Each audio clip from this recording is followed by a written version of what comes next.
Welcome to the Story Lab. This week we're talking about integrity while we take a look at the story of someone who said no to something very tasty.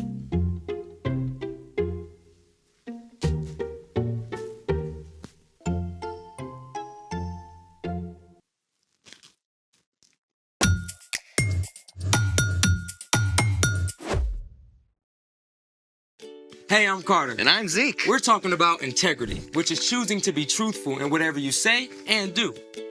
What are you doing? Oh, I'm studying to get my driver's license. You might want to study the actual manual instead of a racing comic. I already know all that stuff. Really? Yeah, I probably know more about driving than you do. That sounds like a challenge. Let's do it. It's time to play Driver's License Dry Run. Dry run? Like a practice test for the real thing. Round 1.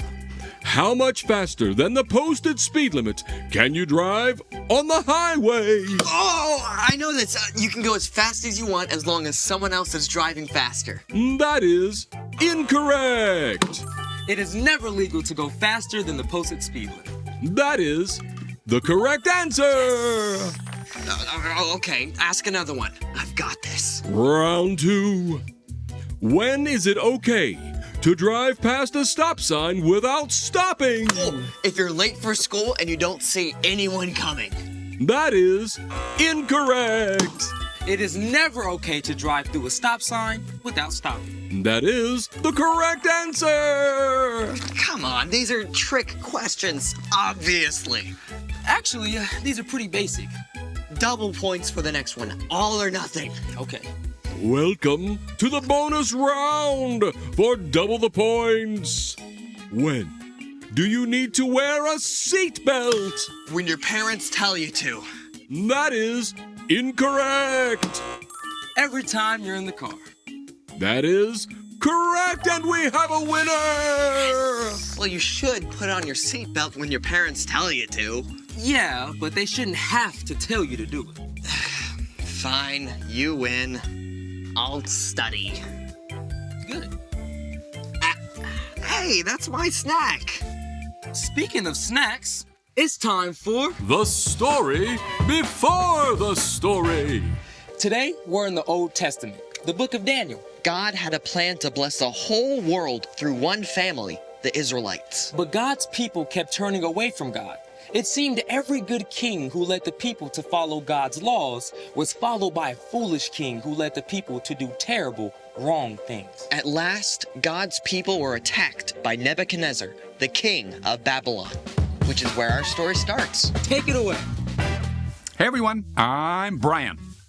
Over and over, the kings who led God's people turned away from God. Finally, they were conquered by King Nebuchadnezzar of Babylon. I hereby declare you're under the rule of King Nebuchadnezzar. The Babylonians took treasure from God's temple.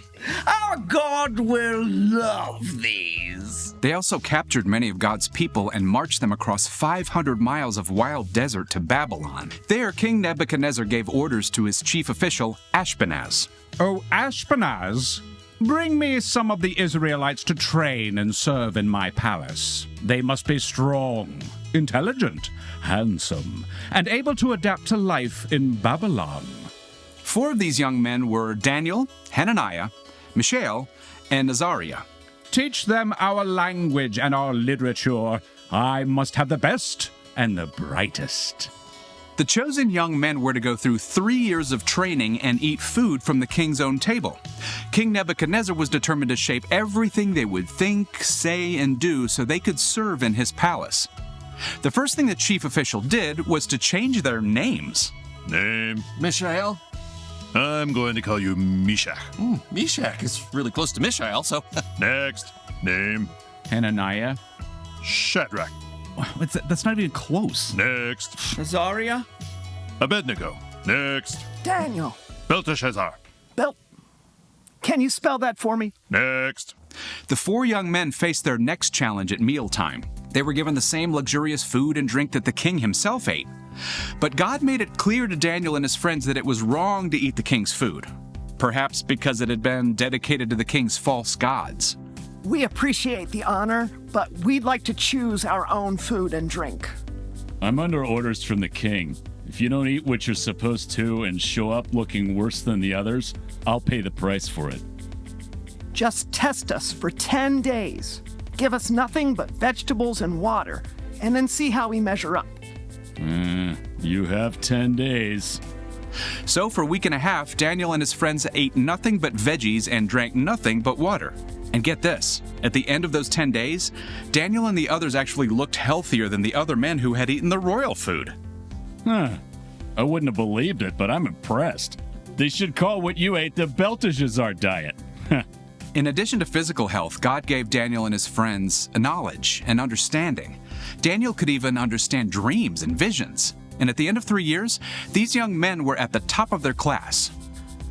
King Nebuchadnezzar, I present to you the graduating class of 584 BCE. BCE? No idea. About that. Nebuchadnezzar examined the young men and found that Daniel and his friends showed more wisdom and understanding than any of the others. What lives if it is fed, but dies if you give it a drink?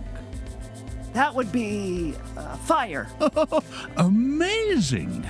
When King Nebuchadnezzar asked Daniel and his friends for advice, he found it to be 10 times better than that of his other advisors. He gave the young men important roles and they served him for many years. The end. Wow. Daniel and his friends were ripped away from everything they knew. And then asked to do something they knew wasn't right. Yeah, that must have been some serious pressure, you know? But they still chose to honor God. So, what's our part in the story? Well, Daniel and his friends made a choice to do the right thing, even when they were in a brand new place where it would have been a lot easier to just go with the flow. It can be super hard not to just do what everyone else is doing. Even when we know it's not right.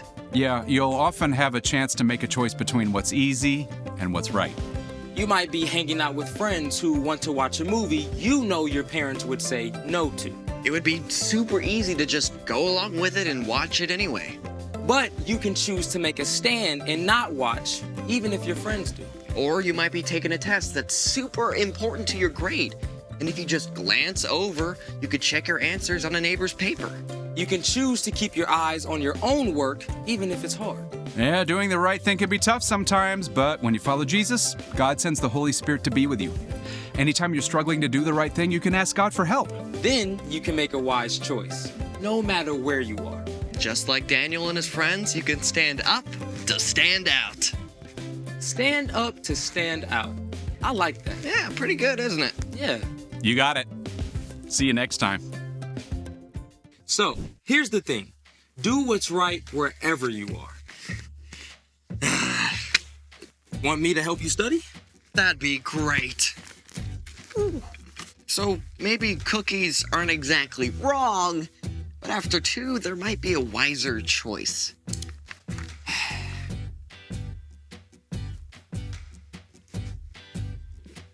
Thanks for joining us in the Story Lab. See you next time.